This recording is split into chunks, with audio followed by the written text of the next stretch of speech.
Welcome to my channel. இன்றைக்கி நம்ம எலுமிச்சங்காய் ஊறுகாய் எப்படி செய்யலாம் அப்படிங்கிறத பார்க்கலாம். எப்போயுமே உப்பு ஊறுகாய் வீட்டில் இருக்கும். அதனால் நான் எக்ஸ்ட்ரா எலுமிச்சங்காய் வந்து நான் பறிக்க போகிறதில்ல. ஒரு 3 எலுமிச்சம்பழம் மட்டும் பறிச்சுட்டு அதில் எப்படி உப்பில் வைக்கணுங்கிறத மட்டும் சொல்லிவிட்டு, ஏற்கனவே ஊற வச்சுருக்க ஊறுகாயிலேருந்து எடுத்து கட் பண்ணி எலுமிச்சங்காய் ஊறுகாய் தாளித்து எப்படி செய்கிறதுங்கிறத காட்டுறேன்.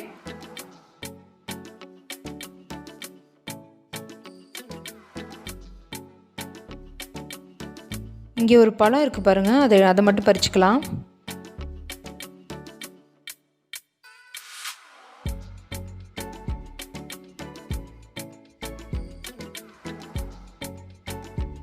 பறிச்சாச்சு. வேறு எங்கேயாவது நல்லா பழுத்த பழமாக இருக்கான்னு பார்த்துட்டு அதுலேருந்து இன்னும் 2 எலுமிச்சம்பழம் மட்டும் எடுத்துக்கலாம். இங்கே ஒன்று இருக்குது, அதையும் எடுத்துக்கலாம். வேறு இன்னும் ஒரே ஒரு பழம் மட்டும் எங்கே ஏதாவது நல்ல பழுத்த பழமாக இருக்கான்னு பார்த்து அதையும் பறிச்சுட்டு போயிடலாம். 3 பழம் மட்டும் பறிச்சிருக்கேன், போதும். ஏற்கனவே நிறைய எலுமிச்சம் உப்பில் வச்ச ஊறுகாய் இருக்குது. ஸோ இதை எப்படி உப்பில் வைக்கலாம் அப்படிங்கிறத காட்டுறேன். நல்லா கழுவிட்டு நல்லா ஈரம் படாமல் நல்லா தொடச்சி எடுத்துக்கோங்க. அதை 4ஆக கட் பண்ணிடுங்க. முழுசாக இல்லை, 4ஆக கட் பண்ணிவிட்டு லைட்டாக இருக்கணும். லைட்டாக 4ஆக கட் பண்ணிவிட்டு அந்த இதுக்குள்ளே வந்து கல்லுப்பு, இது நைஸ் உப்பு வேண்டாம், நல்லா கல்லுப்பாக இருந்ததுன்னா அதில் ஒரு கையளவு எடுத்து அந்த இதுக்குள்ளே வந்து நல்லா அகட்டிட்டு கொஞ்சம் நல்லா கரெக்டாக அந்த ஹோல்குள்ளே 2 சைடும் அகட்டி விட்டுட்டு 2 சைடுமே போட்டுறணும். இப்படி செய்கிறதால வருஷத்துக்கும் அது வந்து கெடாமல் இருக்கும். அதோட கல்லுப்பு, கண்டிப்பாக கல்லுப்பு தான் சேர்க்கணும், அப்போ தான் வந்து வருஷத்துக்கு கெடாது. மற்ற எல்லா எலுமிச்சம்பழத்துலேயும் அந்த மாதிரி கட் பண்ணிவிட்டு உப்பு சேர்த்து எடுத்து வச்சுக்கலாம். நான் இன்றைக்கி இந்த எலுமிச்சம்பழத்தை வச்சு ஊறுகாய் பண்ண போகிறதில்ல. ஏற்கனவே நான் வந்து நிறையா ஊறுகாய் வந்து உப்பில் போட்டு வச்சுருக்கேன் எலுமிச்சம்பழத்தை. அதிலேருந்து எடுத்து நான் உங்களுக்கு செஞ்சு காட்டுறேன்.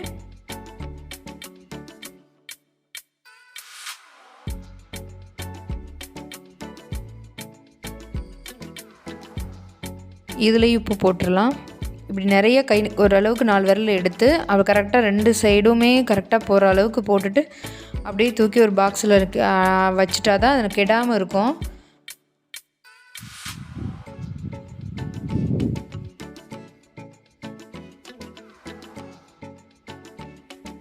ஏற்கனவே நம்ம போட்டு வச்சுருக்க ஊறுகாய் பாருங்கள். இது வந்து நான் தாளிக்கிறதுக்கு இதுலேருந்து கொஞ்சம் கொஞ்சமாக எடுத்துக்கலான்றக்காக இப்படி கட் பண்ணி போட்டிருக்கேன்.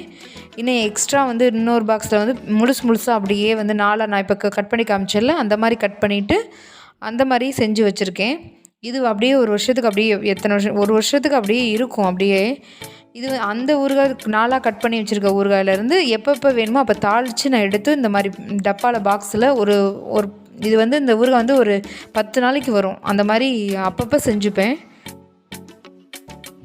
ஏற்கனவே வந்து ஊற வச்ச ஊறுகாய், ஏற்கனவே வந்து உப்பு போட்டு ஊற வச்ச ஊறுகாயை வந்து 4 அந்த மாதிரி கட் பண்ணி எடுத்துக்கோங்க.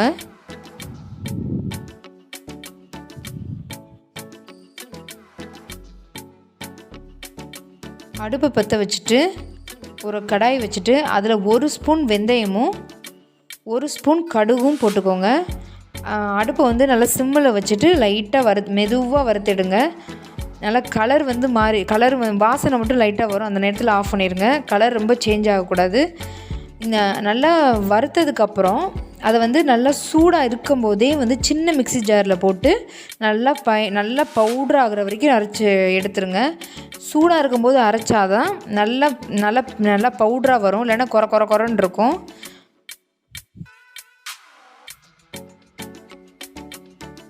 நல்லா பொரிஞ்சு வருது பாருங்கள், அந்த கடுகுலாம் நல்லா பொரிஞ்சு வருதுல்ல. இந்த நேரத்தில் அதை அடுப்பை அணைச்சிட்டு சின்ன மிக்ஸி ஜார், இன்றைக்கி நான் 2 ஸ்பூன் தான் போட்டிருக்கேன் அப்படிங்கும்போது சின்ன மிக்ஸி ஜார் போதும். அதில் நல்லா போட்டுட்டு உடனே வந்து அரைச்சிருங்க. அரைச்சாதான் நல்லா பவுட்ராக நல்லா கிடைக்கும். இந்த இதில் இருந்து நான் ஒரே 1 ஸ்பூன் மட்டும்தான் யூஸ் பண்ண போகிறேன், ரொம்ப யூஸ் பண்ண போகிறதில்ல. ஏன்னா வெந்தயம் வந்து கசப்பு தன்மை இருக்கும். நான் 3 எலுமிச்சம்பழம் தான் எடுத்திருக்கேன். அப்படிங்கும்போது ஒரே 1 ஸ்பூன் மட்டும்தான் அந்த எலுமிச்சம்பழத்தில் நான் சேர்க்க போகிறேன். ஏற்கனவே கட் பண்ணி வச்சுருக்க அந்த எலுமிச்சம்பழத்தில் ஏற்கனவே பவுட்ரு பண்ணி வச்சுருக்கோம்ல, அந்த வெந்தய பவுடரை வந்து ஒரே ஒரு ஸ்பூன் எடுத்து அது மேலாப்பில் போட்டு விடுங்க. ஒரு 1/4 ஸ்பூன் அளவுக்கு பெருங்காயத்தை அதுக்கு மேலே அப்படியே போட்டு விடுங்க. இப்போது எலுமிச்சம்பழத்துக்கு தேவையான தாளிப்பு கொடுத்துடலாம். ஒரு பேனில் நல்லெண்ணெய் வந்து ஒரு 4 ஸ்பூன் விட்டுக்கோங்க.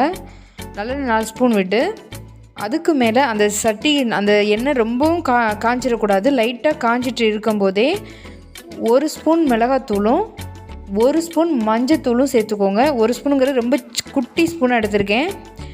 1 ஸ்பூனு பெரிய ஸ்பூனில் சின்ன ஸ்பூனில் 1 ஸ்பூன் மிளகாத்தூளும் ஒரே 1 ஸ்பூன் வந்து மஞ்சத்தூளும் போட்டுட்டு அடுப்பு அணைச்சிருங்க. போட்ட உடனே அணைச்சிருங்க. ஏன்னா மிளகாத்தூள் வந்து கருகி போயிடக்கூடாது, அந்த கலர் அப்படியே இருக்கணும். அதனால் அப்படியே போட்ட உடனே அணைச்சிருங்க. அணைச்சிட்டு அதை அப்படியே அந்த எலுமிச்சம்பழம் இருக்குல்ல, அந்த எலுமிச்சம்பழத்துக்கு மேலே அப்படியே போட்டுருங்க. போட்டுட்டு நல்லா மிக்ஸ் பண்ணி விடுங்க. அவ்வளோதான், ரெடி ஆயிடுச்சு. நல்லா மிக்ஸ் பண்ணி விட்டுட்டு அந்த பாக்ஸில் எடுத்து அப்படியே போட்டு வச்சுருங்க. நான் வந்து ஒரு 10 நாளைக்கு வர்ற அளவுக்கு அந்த எலுமிச்சம்பழம் ஊறுகாய் வந்து செஞ்சு வச்சுருக்கேன். உங்களுக்கு வேணும்னா கொஞ்சம் நிறையா கூட செஞ்சு வச்சுக்கலாம். இந்த மாதிரி பாக்ஸில் போட்டு வச்சுக்கோங்க. டேஸ்ட் சூப்பராக இருந்தது. நான் சொன்ன அதே மெத்தடை ஃபாலோ பண்ணி நீங்களும் ட்ரை பண்ணுங்கள். தேங்க்யூ ஃபார் வாட்சிங்.